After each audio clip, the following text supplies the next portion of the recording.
didn't see the black dog following me. You didn't see the black dog.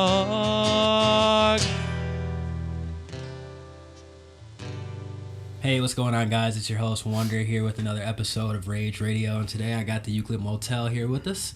You guys want to introduce yourselves? I'm Connor. I play guitar, sing a little bit, and play some harmonica. I'm Ryan. I play guitar. I'm the lead singer. I'm Jacob. I play percussion and sing a little bit. And this little guy is Cashew. Our band cat. Very important part of the band. Very important. I think he's going to give us some trouble here today. Crazy thing is we're actually at these guys' house where they actually record some of their music, where they actually reside, live, and this is their cat. This is his habitat as well. But we just wanted to get back with you guys here on Rage Radio of artist/band highlights. It's been a while since we've done that. It's been the first one this year for me as far as being filmed. So I'm a little rusty, but I'm excited. And these guys I actually work with quite a bit. They actually do a lot of the filming. They help with the filming. They do the editing for the episodes, but they also make music as well. So honestly, we kind of got a little things in common. Me being a producer/engineer and those guys being behind the camera and behind the editing of it. We are at the forefront. We're in the spotlight now, so we do get a little uncomfortable at times, but I think it's good to show our faces. So how do you guys feel about that? Is this one of your first interviews? This would be like my first time in front of a camera and not behind it. It's kind of I don't know about these uncomfortable, guys. Isn't it? A little bit. No, but really, guys, it feels good to actually get out in front of the camera and start something, I guess, with these guys. They've been asking, getting on my ass about getting on Rage Radio when actually they're the ones that actually produced Rage Radio. Kind of crazy, right? Took long enough. But Please. let's talk about your guys' band, the Euclid Motel. And if anyone knows what that is from Bay City, I think it's a funny ass name. But you were talking about how you came up with it, but you want to tell them how you came up with the name? So it was really hard to come up with a band name. I was shooting ideas over to Connor. Some pretty bad ones. Some I thought were good, but didn't end up coming through. Yeah, like one was like Tailwind. Tailwind. And then he tried Headwind. Headwind, yeah. 10 speed, a lot of bike stuff. But yeah, Connor's the one who came up with the name. Yeah, I mean, you put it on me the last, 2 days before our first show, and we weren't booked under anything other than Ryan's name. And we were driving out to Guitar Center to get strings for the show, and we coming back in on US 10, there's that big sign there that says the Euclid Motel, and I said that kind of kidding, and Ryan, laughed. I'm like, well, that's it, and because he said, it's up to you, left it completely up to me, so... So that's what it is. Euclid Motel, how long have you guys been making music together? Under the Euclid Motel, not very long, but I mean, we've been playing music together for a long time. So it's something did you guys do this together? Well, did you guys go to high school together? Jacob and I did. Jake, you two did. And then Ryan and I played soccer. Hockey. Not hockey. Excuse me. We played hockey together, and that's how we became friends. But we were also good friends with his cousin. And we became buddies playing some tennis over one summer. Yeah. We all just happened to play music. Yeah. So, okay. And then you guys had two other members, right, in the band? Yeah, when we first started, we played with Ryan's coworker and his buddy. And that was just kind of trying to, get us, moving forward. But as you know, everyone has, their own lives going on. Steve took off for the winter, and... Chad's just starting up his own kind of stuff, and just not the right timing for him, and how serious that we were kind of ready to take it. So do you think it's maybe more easier that it's, I guess, three close friends that live with each other to make music, and you guys have all the stuff that you need here, and that, I guess you feel more focused, I guess, that it's just you three? That would be a better way for me to word that question. I think so. It's nice because, we all just hang out all day anyway, so we just grab the instruments and we're jamming all day, whether we're actually practicing or not, you know. Absolutely. So, and then how do you guys, I guess, okay, so you guys are pretty close, but how do you be honest with each other as far as something you don't like or you do like with each other? If something's good. Sometimes it's pretty brutal, and sometimes it's kind of gentle, depending on the subject matter. So like, if it's how it's musically played, sometimes it's like you love it or you hate it. But if it's lyrics, then usually you're a little bit, more gentle about it. Maybe do this, maybe do that, but ultimately, if you're writing a song, people kind of try to own it. So who's the most stubborn out of you three? Ooh. Oh, I don't know. I think we're all pretty like easygoing. Like when it Someone's comes to gotta like, be the most stubborn. I don't know, I might be the most direct and most forward about some things, and Jacob's pretty direct and forward when it comes to stuff. Ryan's kind of I'll dance around it a little bit. Yeah, he'll dance around it and maybe just not play along to a couple things you don't like, or like set the guitar down and walk away type stuff. You know, go to the bathroom for 15 minutes. So Ryan, do you seem like you might be the most easygoing one? I guess I don't tend to voice my opinion when, like these guys, if something comes up, they'll just be like, no, I don't like that. But I kind of just let it go, see what happens with it. Most definitely.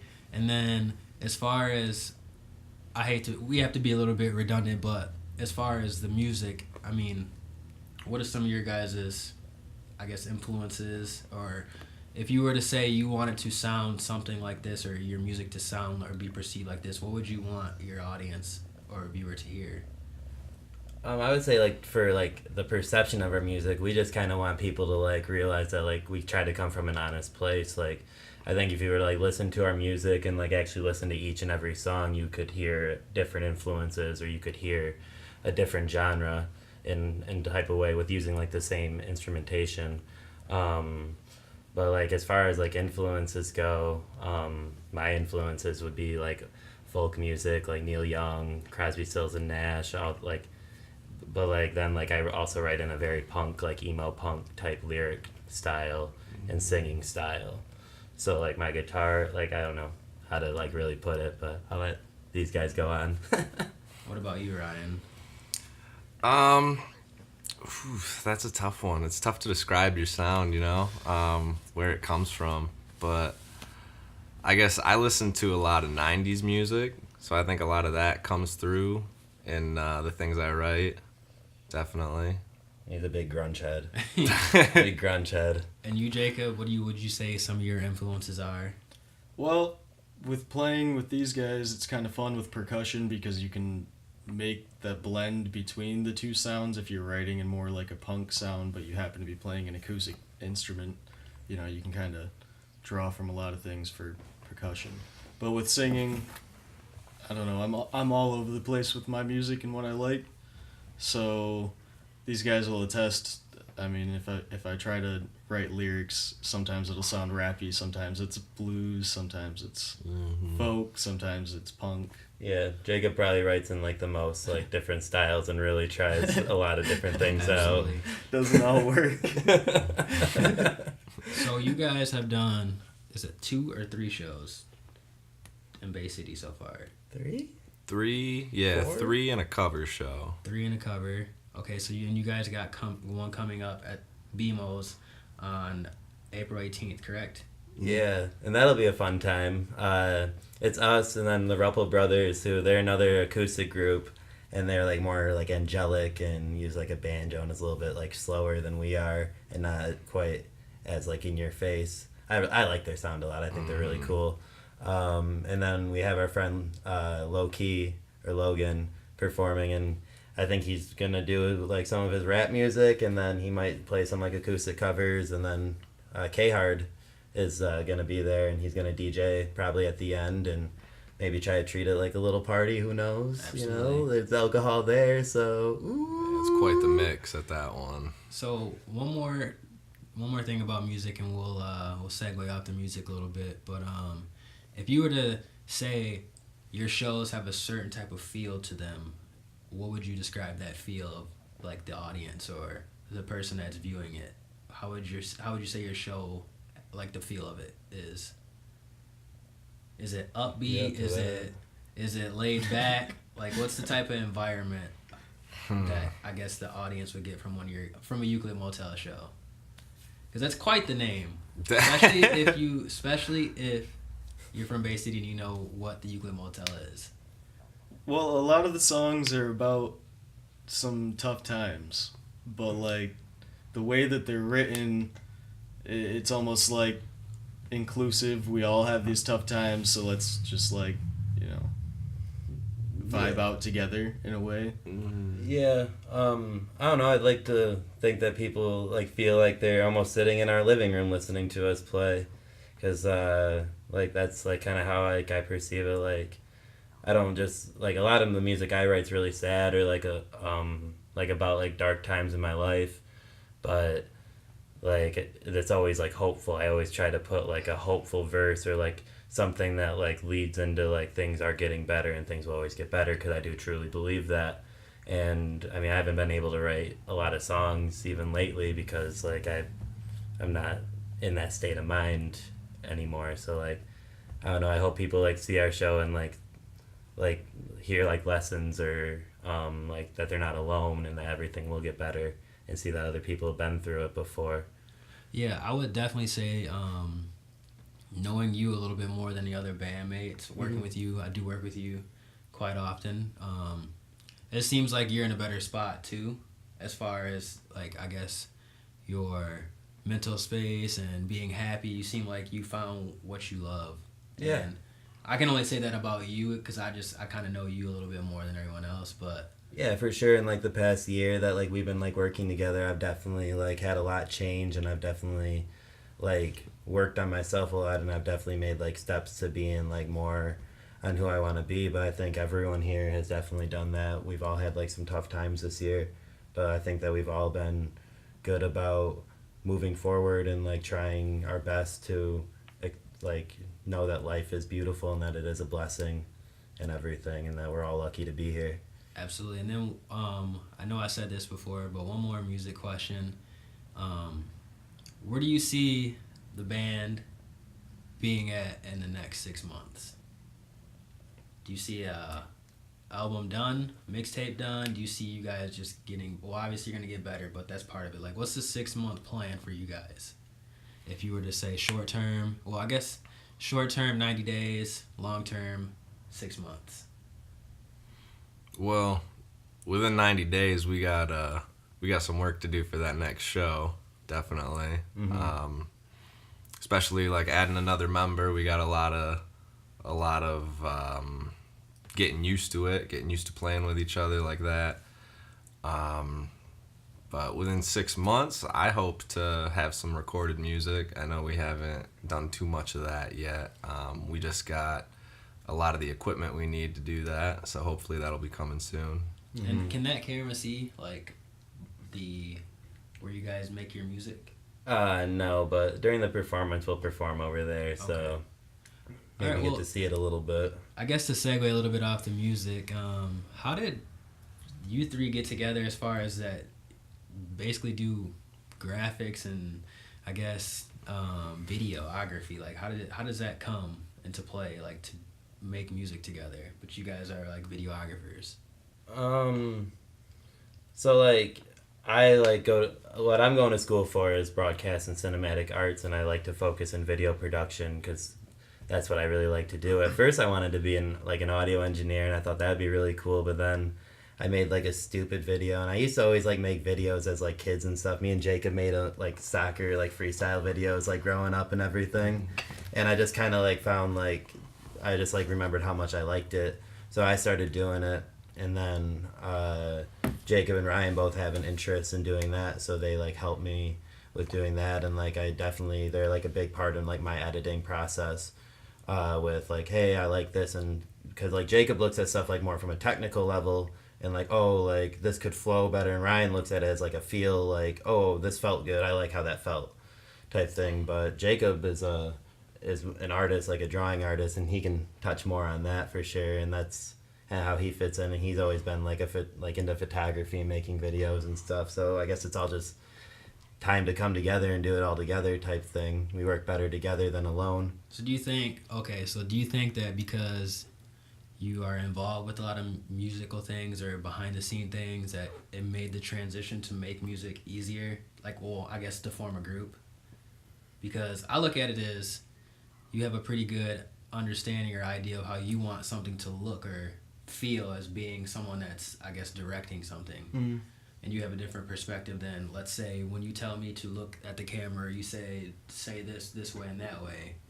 But when it comes to actually like making the music, do you feel like you have the upper hand because you see how you would want to see it, and then I guess delivering it would? I mean, does that make sense? How I'm trying to say that you have a different perspective as far as the person that's directing it, but as far as when it comes to getting on stage or making the music, do you have any kind of like troubles of how you want that sound or I guess vibe to come off?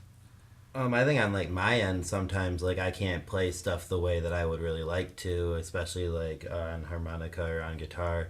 I wouldn't say I'm the strongest musician in the world when it comes to that kind of stuff. I'm no like shredder on guitar or like can't make the harmonica just like talk to you, you know. But no, for like the most part, I think like we do a good job of like perceiving our feel. We've really like worked on like using dynamics and changes and not just like playing hard all the time. Like we have I don't know, you guys can touch on it a little bit more. I'm just gonna talk circles. I think you got a lot of it, man. Yeah. No, I'd actually I want to get to the I guess to the live performance here with you guys, but I just wanted to give I guess the audience something to maybe see a little bit different from you guys, a little different perspective. You know, I've been asking you for a while, and you've been asking me for a while to get on on here, and you know, at first you're like, nah man, it's not for me, and then now it's for you, so it's kind of cool to see you like, I guess, step out the box a little bit and want to actually do this. And I'm having fun. I had fun, but I want to give these viewers something short, quick to watch, and I'm ready to see this live performance from you guys. So, you guys ready? Yeah, let's do it. All right, guys. This is Rage Radio. This is your host Wonder. Cool. Tuning off. You think that was a good wrap up, kind of? I liked it. I thought the episode went well. I don't know how long we went. Ready? Yeah.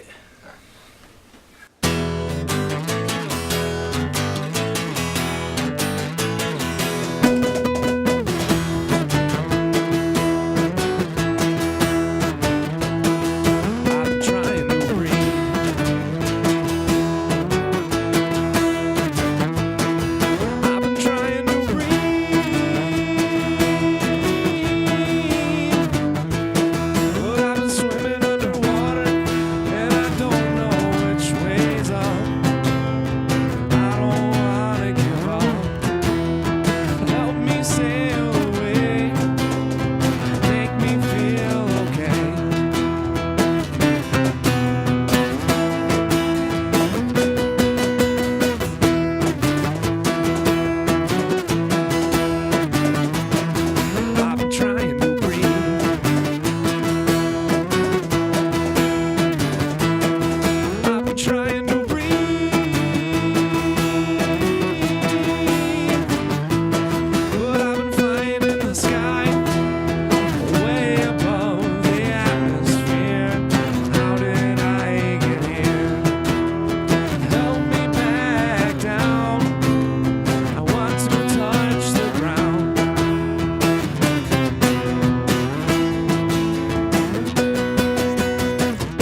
always do.